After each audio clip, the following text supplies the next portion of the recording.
Okay, where's everybody today? So now Is it like 6 weeks before Thanksgiving and people take off now or what? I don't know. All right. I'm Good. not taking off, that's for sure. Donna, that is a fantastic attitude. And that's why in January and February, you will be paid and other people will not. Right. All right.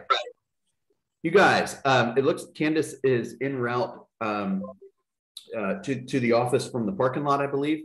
And she's going to kind of lead us this morning. Here she is. But let's start off with tell us a little bit about, actually, I'm going to ask a bit of a different question to you guys this morning, which is tell me, what have you done this week that you are most proud of? Who wants to answer that question? I'll go first. All right. Yesterday, I earned a housing counselor certificate.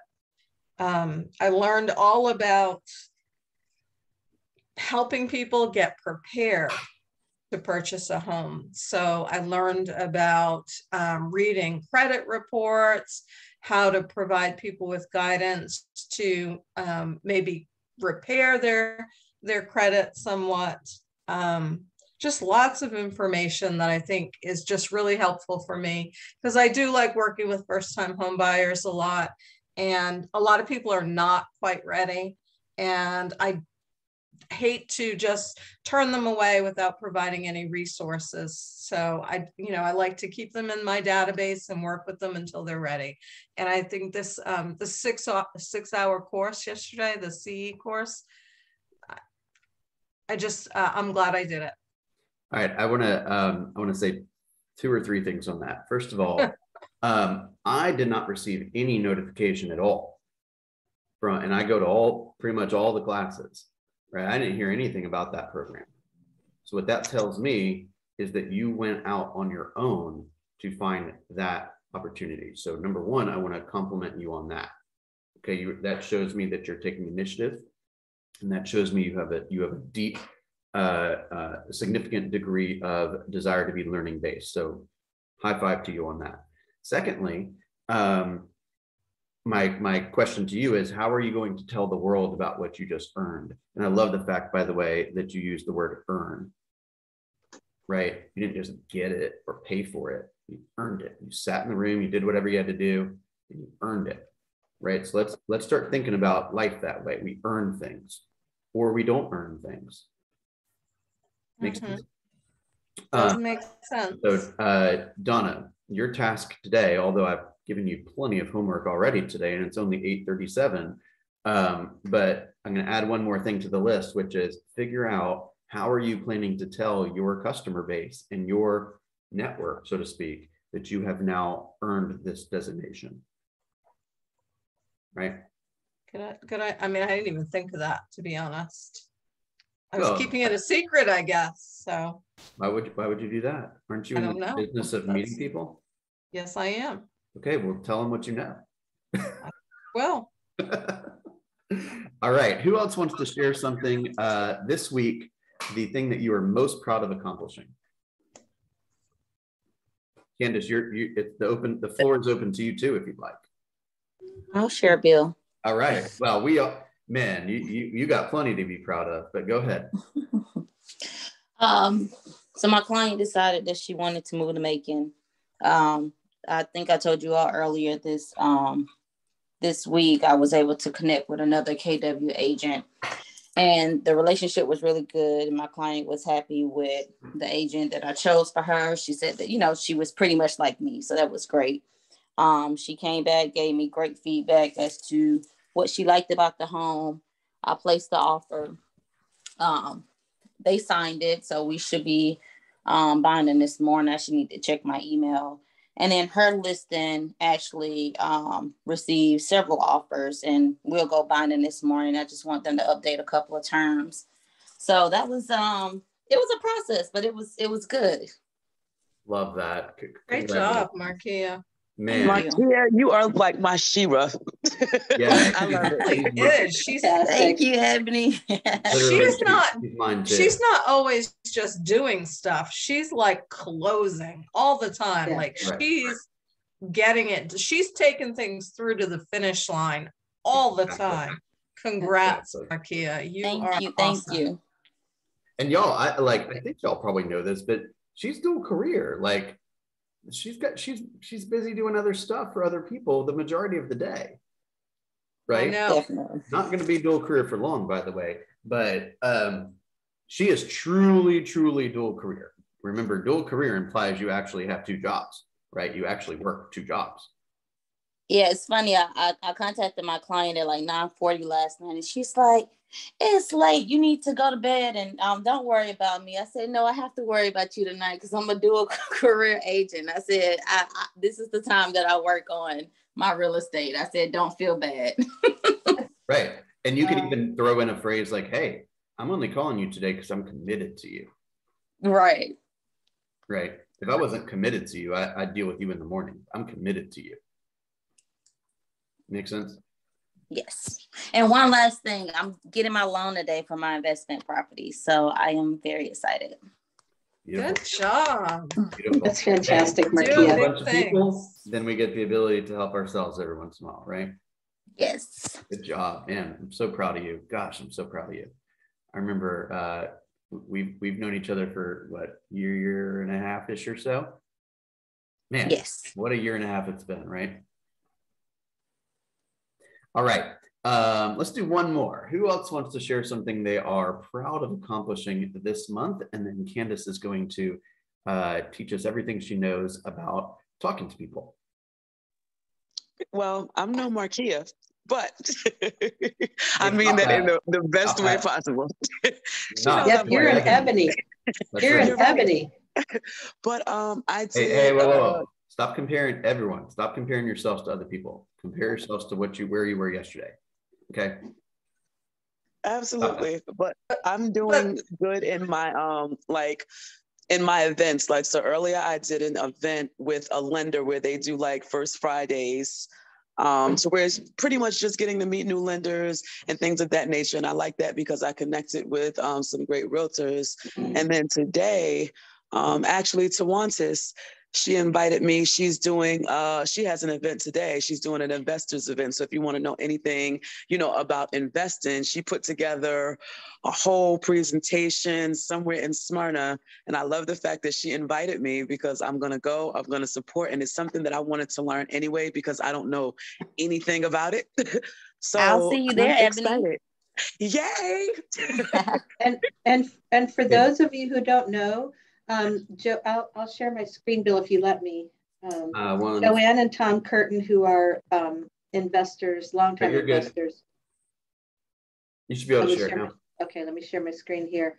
They have something called Grid North Atlanta. It's a meetup, and the former meetings are recorded, but they have topics each month. So this one is how to invest in, the upcoming is how to invest in apartments, scale your portfolio. There's awards. Here's the past ones. How to invest in apartments, how to be the bank, self-directed IRAs. Here's how to lend money. Wow.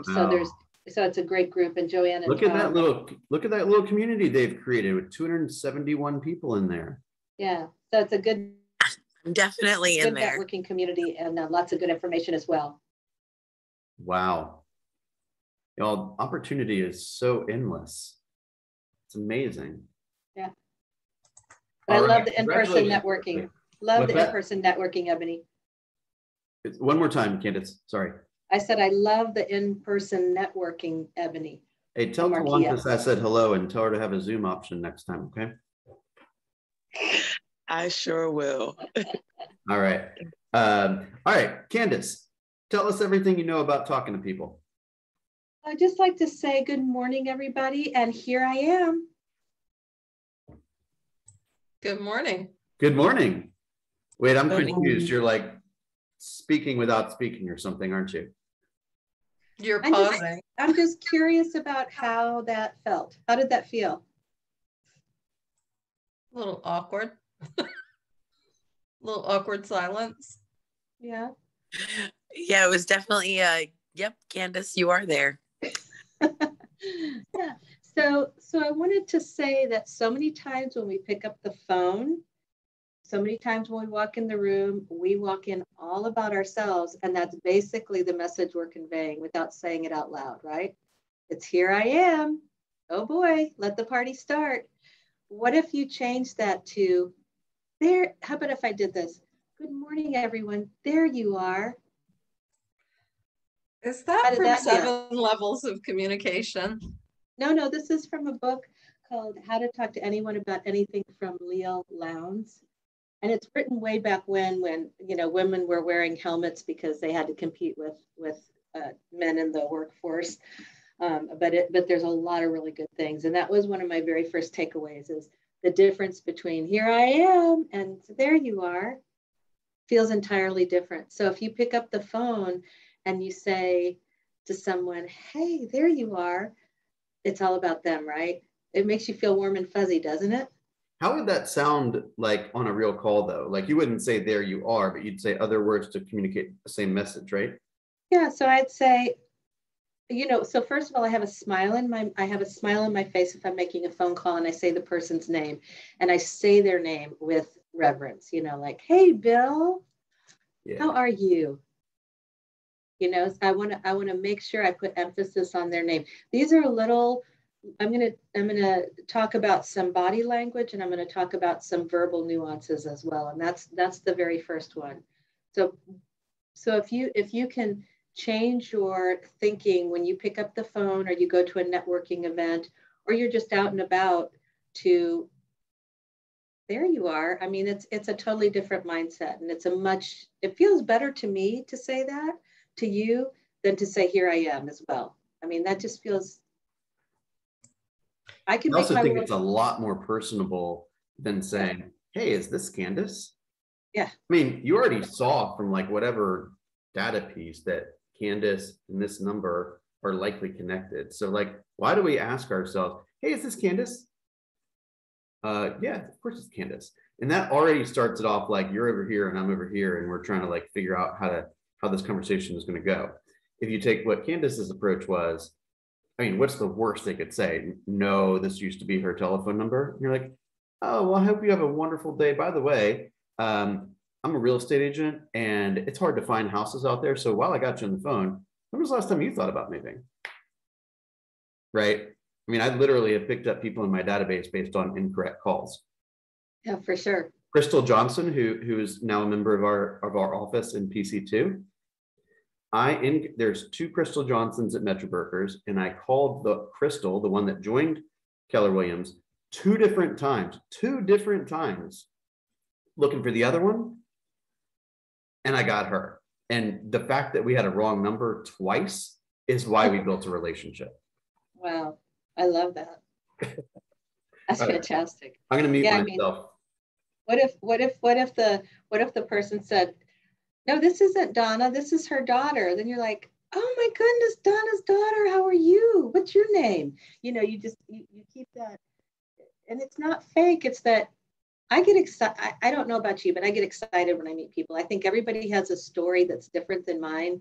I know my story. I know all my stories. I know all my husband's stories. I've heard them all 150 times. But to hear somebody else's new story is I enjoy it. So anyway, that's how did that feel to you? Did you get the gist of the difference between the two and how you can utilize that? I like interaction, so please speak up. You could hear it in your tone of voice when when you were role playing the call. It was the same type of tone I think that you would have if you walked into a room and recognized someone that you saw and said, "There you are." It was the same type of tone when you said, "Hello, hello, Candace, how are you?" You're making it about them. So you can hear it in the tone, even though you're not face to face. And that would make me feel good if you called and reacted that way when I answered the phone. Yeah, and Donna, that's exactly it. We made it about them. That's the aha there. And most of this is about that. I could wrap this meeting up in 1 second, make it about them. And that's something my husband has taught me over the years. If I write a letter saying I, he always says, change all the I's to you. And not what you've done, but what the value is to them. Make it about the other. So this is how to make your smile. She's got some really cute things in here, like sticky eyes and epoxy eyes and hands for scents. She labels everything so you can remember it. But how to make your smile magically different. And the thinking is that we have all been taught to smile, and there are those of us who smile without reason. We just smile. And so it's not as meaningful as if you walk into a room and you say, you know, Ebony, and then you let your smile flood your face. Instead of Ebony, it's Ebony, like that. I literally had a different reaction when you said both of those. Yeah. One was warm and fuzzy, and then the other was like, ah. Yeah, and I think a lot of times when we have that crazy smile that we've been taught to have all the time and walk around like, my tooth hurts, but I'm smiling. You know, it's not as genuine as really truly looking at the person and then responding and let that smile flood your face.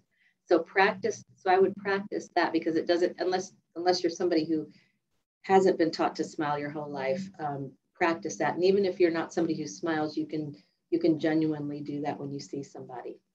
So get in front of the mirror and practice that, because it's a different way, I think, to let your smile flood your face as you recognize someone.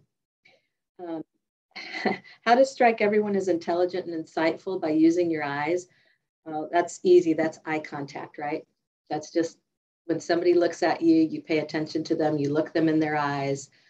I can tell you, as somebody who has hired people, that a lot of times I would interview somebody young and they have such difficulty making eye contact.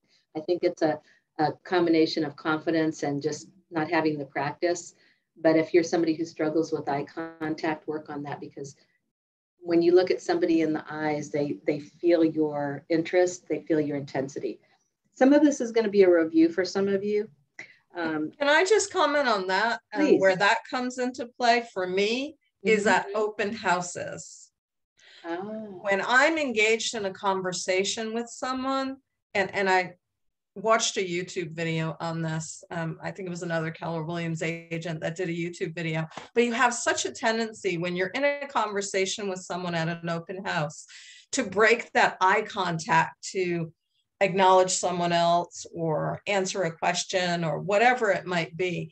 And they say that if your goal is to get a client at an open house, right? So if you're engaged in conversation, don't break that eye contact to do something with someone else. Continue that conversation because it's meaningful to that person. And if you break eye contact and do something else, it just kind of diminishes the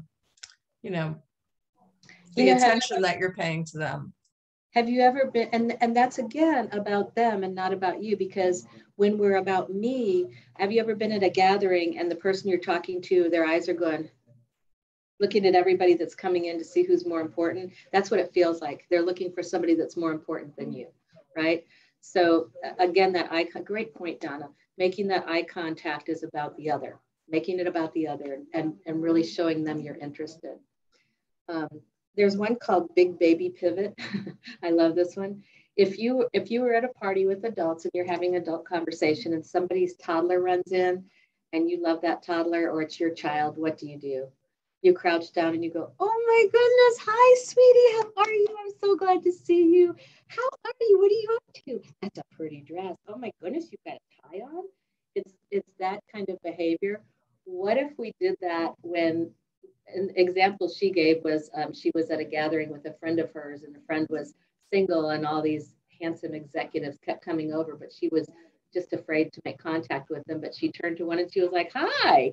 And when she did that, they then went out, and they became boyfriend and girlfriend. But if we did that in a gathering and somebody came in that was important to us, like at an open house, and we went, hi, how are you? Oh my goodness.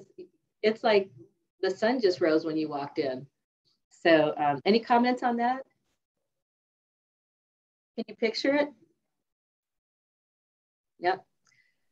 Right. That's an opportunity, by the way, that you're being tested. Right. So for example, if you're, let's say I'm hosting a Zoom. So you guys, hopefully I'm going to assume that you guys have watched all 600 videos in the YouTube, right?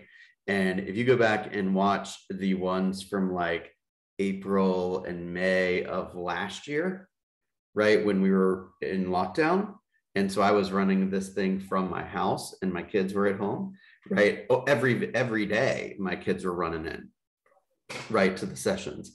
And if you, let's say that the kid ran into the session and I'm like, get out of here, I'm at work, right? And then I came back to you, you'd be like, gosh, that's the way he treated his kid?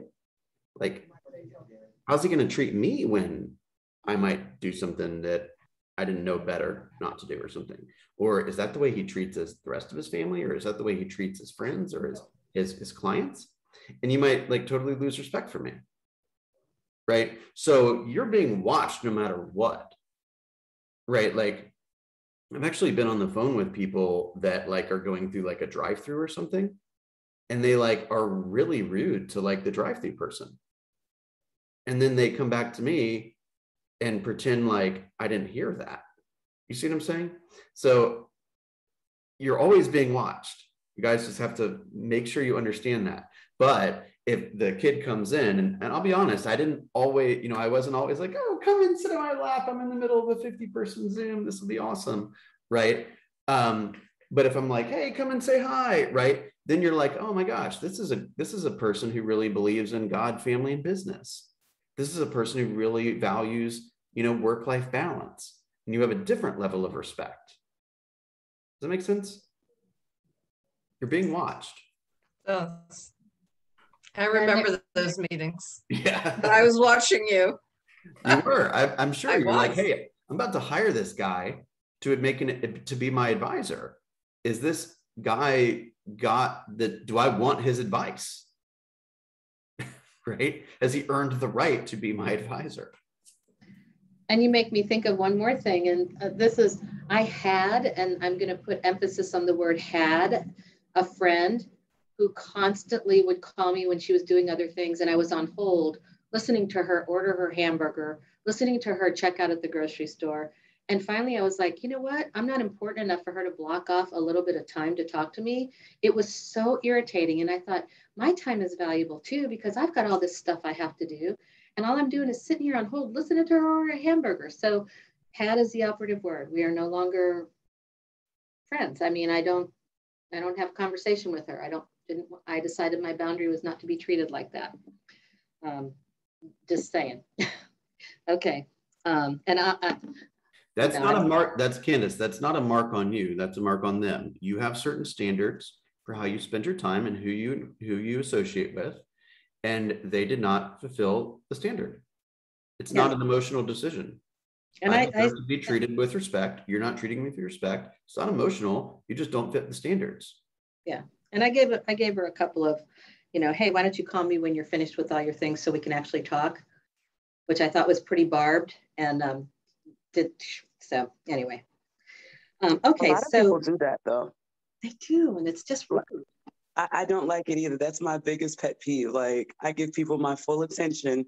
Don't be on the phone and having a conversation and watching TV. I can't do it. It drives me crazy. So I agree with you. Yeah. And you can tell when somebody's distracted or typing and they're on the phone with you. You can tell. Even if you don't hear the type, you hear the vagueness in their voice. Okay, so this is Hans' horse sense, and this is about reading and being sensitive to your audience. So there was this horse named Hans, and Hans was supposed to be the most brilliant horse in the whole world because he could do any mathematical equation. They could say, and they tested him, all the scientists tested him, and they would say, what's 8 times 50? And he would paw, and he would always get it right, and they could not figure it out. And finally, someone said, you know what? Because he was always in this big auditorium with an audience. And finally, a group of scientists got together and they said, you know what? We're going to change things up. And so they whispered to him And they said, hands, what's 8 times 50? Nothing. He couldn't do it. What was happening is that he would paw until the audience would go, oh, and then he would stop. Smart horse, right? Does that make sense?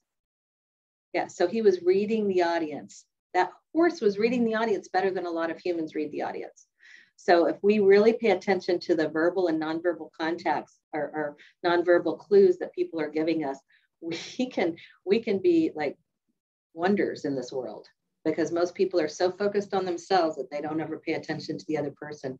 And sometimes we do see it, but we don't register it. For instance, if you've ever talked to someone about real estate and you notice they're starting to get like, or their attention wanders and they're getting uncomfortable, and we just keep going, right? We keep going because that's our job, and we've lost them. Whereas if we start to see them back off, we just change the subject and go, hey, look at the flowers in the backyard. What kind of flowers would you plant here? And then they're engaged again, right? So we can pivot those kind of situations, especially in an open house situation like Donna was saying. Any comments on that? Any experiences with that? It's just like the thing that keeps rolling through my head is that especially new people, when they come into the business, I don't think they realize even close to how much psychology and language skills is important in this business. Like literally, like once I teach you how to fill out a purchase and sale agreement, like the rest is psychology. Mm-hmm. It literally is. Absolutely. Like you need to become a master communicator, right? And when you do that, the world will open up for you. That's like after you figured out like kind of the sales stats and like, negotiation strategies and like how to do their presentations, all the rest of the learning is about human interaction and about language, right? And so if you're wondering what to learn about, go learn more about that. Yeah. And this book, I'm not even halfway through. So this book took how to win friends and influence people. And that was kind of the what, and this is the how. This is actually 92 tips and tricks to make you a better communicator. And I think I'm on like 25, but I thought that was enough to do a morning huddle on. I do want to say, what was I going to say? Yeah, the part that Bill's talking about, that's the part that keeps this really interesting and fun, is the psychology part and the figuring out part. I think, just like everybody has a different story, every transaction is different, and every contract is, it's filling out the empty spaces, same documents, that kind of thing, kind of routine, but the people part of it is what makes it so interesting. And getting skilled at that is actually fun. And it's not something that we all are born with. It's something that we learn over time and through experience. But you're getting kind of a crash course in PC, which is awesome. Oh, and that's going to lead me into one. I'm not in any order, but that leads me to how to sound really intelligent and credible. It's a difference of 59 words in your vocabulary.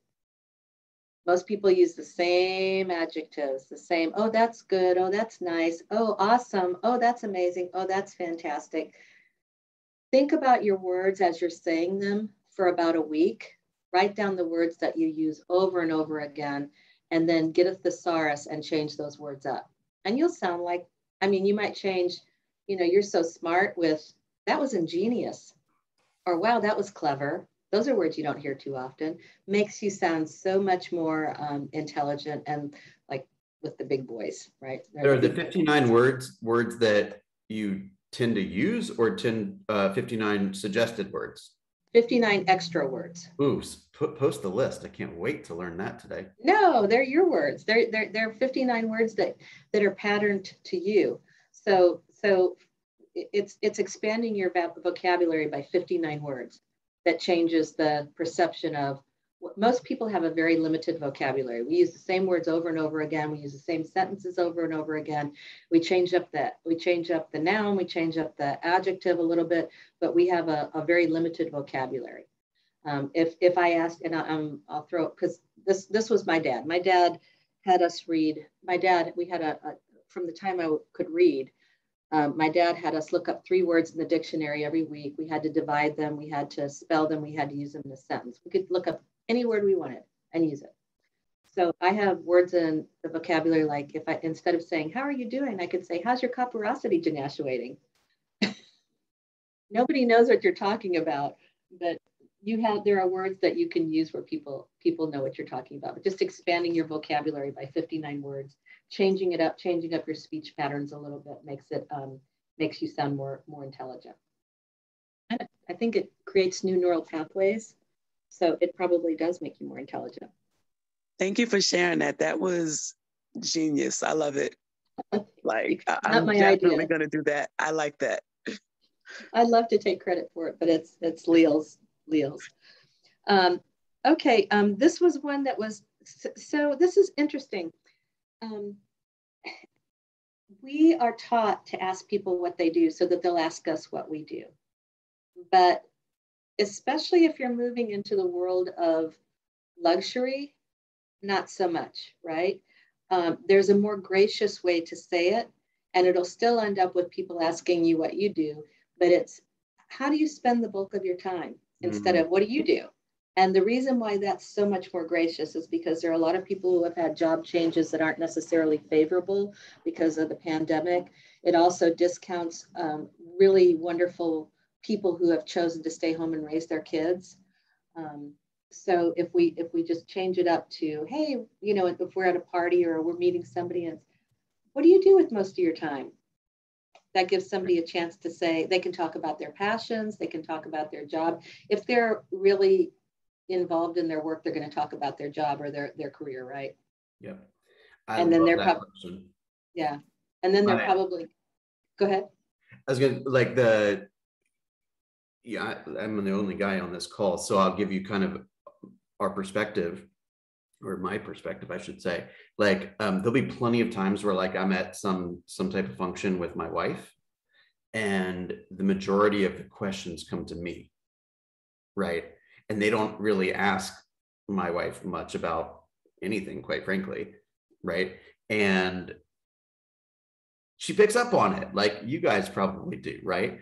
And so, number one, make sure that you're engaging with all of the people that you happen to be standing in front of, right? So don't direct all of, even if you know you've kind of identified who the decision maker is.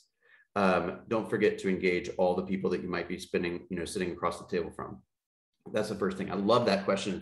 It's almost the exact same question that my wife will use when speaking to other people, which is, how do you spend your time? Right. Just like Candace suggested, that gives them the opportunity to talk about whatever they feel like talking about. Right. Maybe they have a good job that they don't like. Right. Maybe they're an attorney or something and they're not happy. And that gives them the freedom to talk about something that does really interest them and that they are really passionate about. Maybe they're a painter or something. I spend my time painting. Right. How do you spend your time? Oh, well, I spend the majority of my time leading a productivity coaching program, blah, blah, blah. And I talk about whatever I feel like talking about. Right. So I love that you brought that up. I think that, I speak to a lot of people that say, well, tell me a little bit about your background. I don't say, what has been your job for the last 20 years? I say, tell me a little bit about your background. Right. And they'll say, well, and sometimes especially women are conditioned to talk about like being a mother or taking care of the home as if it's like not a job, right? Or not like, admirable, right? They're like, I was just a stay-at-home mom or something. And my response to that is, oh, so you had the hardest job in town then, right? And they're like, never thought about it that way, right? Never ends. I mean, look, being a stay-at-home mom, that's way harder than being a realtor. Way harder, right? So you're looking to give them the opportunity to say something so that then you can pump it up, right? So that you can put them on a stage for having accomplished that. I love that. Yeah, it's definitely, I can remember a time when I took woodworking. I was, in my family, I was the one that put together the furniture. I was the one that put up the crown molding. I always have had a thing for doing and woodworking. And so I took woodworking in college because I wanted to learn how to make my own frames for my artwork. And I can well remember going into Home Depot with my husband and asking a question, and they directed all the answers to my husband. He was like, I don't know what the heck you're talking about. Talk to her. And I was like, yeah, I need that, I need this and I need that and that kind of thing. So yeah, never assume, because you might get unpleasantly surprised. And so just give everybody the chance to reveal who they are. And this is another thing I've learned is, I tend to, like most people, I tend to form first impressions, but I've learned not to believe everything I think. And I use that sentence in a lot of different ways, but I think it's important to suspend judgment and let someone organically reveal who they are, because some people have guards up and they might come across very cold when they're actually a very warm, loving person, but they're just scared. There's all kinds of examples of that. So just be kind and suspend your judgment of people and just take them as humans. Is there do you have like a kind of a go-to question or a go-to comment or something like that causes them to maybe, open up when they may not be opening up initially? So I'm pretty literal. Well, I can be real subtle, but I'm pretty literal in a lot of, it depends on the situation, but I can just say, I try and say it with my eyes. I try and say it with my tone. I try and say it with my words and my body that you're safe. Because that's what I've developed. That's who I've developed as a person. So my family tells me that I'm the warm fuzzy in the family. And I think mostly it's not commenting on everything that they say. It's listening. I love that. So yeah, listening is always powerful. And sometimes when you're quiet, people talk more and more and more. And then you just love on them. You just are kind. That's pretty much the thing. I love that, because it also gives them permission to continue to talk. Mm-hmm. Right. And we all know people want to talk. So if we can give them permission to talk, what you're telling them is, I want to hear more. I'm actually interested in what you've said so far. Tell me more. Yeah, absolutely. So there's one more that I'll talk about because we've got about 4 minutes left. There's one more, and it's called What to Say When You Don't Know What to Say. And that's called parroting. If you're talking to somebody and you just don't feel the connection, you're just not hitting it off, you don't feel that back and forth kind of thing going on, you can parrot what they say. So if you say, tell me a little bit about how you spend their time, and they're like, oh, well, I restore old cars. And you're like, oh, you restore old cars? It's that simple. And everything they say, you say, and they say, oh yeah, I get the leather and, we do the engines. And I'm like, oh, you do the engines? And then they talk more about that. That's what you do when you don't know what to say. Parrot somebody, just repeat what they say. They think you're the most interesting person in the room because you've listened to them, and you also get more information and you get to know them better because they're going to expand on what they've talked about because you've asked the question. Right. And you're actually helping them. You're prompting them in some way to continue speaking, and they may not be as trained, so to speak, in language as you are. So they may actually be having a hard time communicating their thoughts. And by doing what Candace just suggested, you're giving them the permission in some way to continue to go into a bit more detail, because they may not know what's appropriate. They may not know whether you care at all about cars being restored. And when you say, oh, you do the engines, they're like, wow, this person really cares. I haven't met anyone that cares about this or pretends like they care about this in a long time. Let me keep talking. Or I don't know anything about cars, so I can't comment, right? Yeah. It's the catch-all. Yeah. Right. So I want to comment, because there's a part of me that is like, I do not ever want to be manipulative, ever, ever, ever. And I think the difference between being skilled in communication and being manipulative is intent.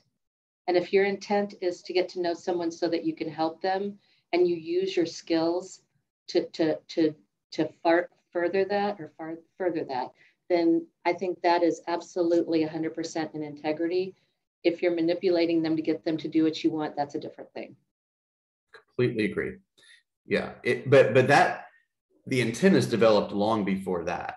Yes. Right. The intent is like, hey, I'm in this I'm in this business so I can make a bunch of money and it's going to come from whoever I'm talking to, right? That is malicious intent, and it's going to be spotted very, very quickly. If instead your intent is, hey, there's a lot of people out there that need great advice and need a partner when they're making these decisions, and I'm going to spend the majority of my day learning so I can give them better advice, and then the other part of my day speaking to them so I can find the ones that need help. And if I help enough people, I'll get plenty. That's you know, if you think about the 80-20 rule, 80% of our time should be in developing the relationship and 20% should be closing. I like that. So this is the book. I listened to it on Audible, but it's 92 Little Tricks for Big Success in Relationships. It's a real easy and fun read if you're interested in getting it. Beautiful. Thank you, Candace. Thank you, as always, for your thorough preparation. I learned a number of things today, so I appreciate that. Yay. We are in the process. I am almost done putting together the calendar for next week. We're going to have a number of things. My intention is to have a guest speaker on the morning huddle every single week, or I'm sorry, every single day. And we have one big event that I just want to remind you guys about, which is next Tuesday from 1:30 to 3:30. We are going to have a mastermind session. So my intention, everyone's invited to all parts of this, but my intention is to have the growth group, or I'm sorry, the launch group, which is, let's say, 3 units and less, come from 1:30 to 2:30, and the growth group come from 2:30 to 3:30. And we're going to have 2 guests. One is Stephanie Herbert. She was last year's Rookie of the Year, and she's going to come and share some of her success stories. She was formerly in coaching. She was also, and really still is, dual career. So she's going to have plenty of insights to share with you guys. And the other person that's going to join us is Westland Bazilla, who, if you guys have ever followed her on social media, super, super impressive on social media. And she's going to comment on her approach to that and how that kind of fits into her overall brand and mission. So those events will be by Zoom, but they will also be in person. So I encourage everyone to come into the Market Center after team meeting. Or shortly after team meeting, we'll get started. For those that are not able to come, we will have the Zoom on, so it will be recorded. And if you're on Tuesday one-on-ones, we can handle it 2 ways. You can skip a week, or we can reschedule for later in the week. So up to you. Just let me know ahead of time if you would. Yes, and don't forget, from 1 o'clock to 5 o'clock on both Wednesday and Thursday of this upcoming week. By the way, no bold this week, the week off for bold. So Wednesday and Thursday this upcoming week from 1 to 5 will be a business planning session on with Gene Rivers, and that is completely free. It will be live streamed both on KW Connect and on the Pivot Shift Ahead Facebook group. So if you're not a part of that, go on Facebook and search for Pivot Shift Ahead. There's about 90,000 agents from all over the world on that group. Okay, you guys have a wonderful day, a wonderful weekend, and I can't wait to see you Monday. Thanks, Bill. Bye, Have a everybody. good one. Thanks, Bill.